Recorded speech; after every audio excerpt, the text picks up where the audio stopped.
আজকে দেখবেন খুব সুন্দর একটি গল্প। আজকের গল্পটি হচ্ছে রাতুলের। রাতুল ছিল তার বাবা মায়ের একমাত্র আদরের সন্তান। তার কোনো কিছুরই অভাব ছিল না। সে যা চাইতো তা হাত বাড়ালেই পেত। তার আনন্দেরও কোনো শেষ ছিল না। সারাদিন সে তার নানান খেলনা নিয়ে খেলতো। কোনো খেলনা তার পছন্দ না হলে তা নিয়ে খেলতো না এবং তা ছুঁড়ে ফেলে রাখতো। কোনো খেলনা যদি পুরনো হয়ে যেত তাতেও তার ছিল ঘোরতর আপত্তি। এই খেলনা দিয়ে খেলতে সে রাজি নয়। একদিন তার মামা তাদের বাসায় বেড়াতে আসলো।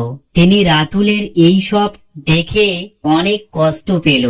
রাতুল তার মামার সামনেই তার কিছু পুরনো খেলনা ভেঙে ফেলল।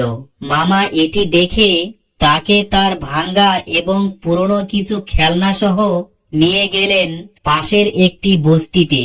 সেখানে কিছু দরিদ্র শিশুকে তার ভাঙ্গা অকেজো খেলনাগুলো ভাগ করে দিলেন খেলতে। রাতুল দেখে স্তম্ভিত হয়ে গেল।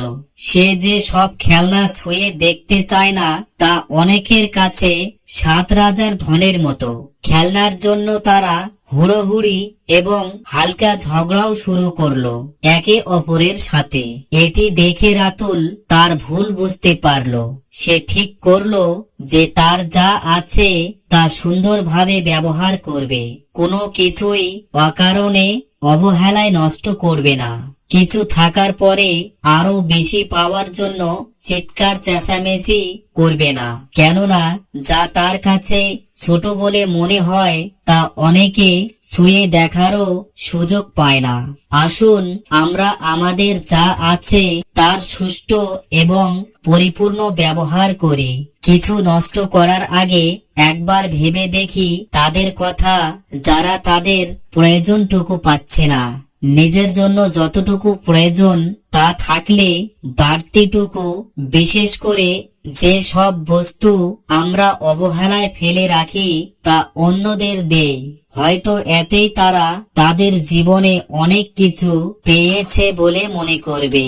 বন্ধুরা, এই গল্পটি যদি আপনাদেরকে ভালো লেগে থাকে তাহলে অবশ্যই ভিডিওতে একটা লাইক করবেন। আপন বন্ধুদের সঙ্গে ভিডিওটি শেয়ার করবেন। চ্যানেলটি সাবস্ক্রাইব করতে ভুলবেন না। অবশ্যই চ্যানেলটি সাবস্ক্রাইব করবেন। এতক্ষণ সঙ্গে থাকার জন্য আপনাকে অসংখ্য অসংখ্য ধন্যবাদ।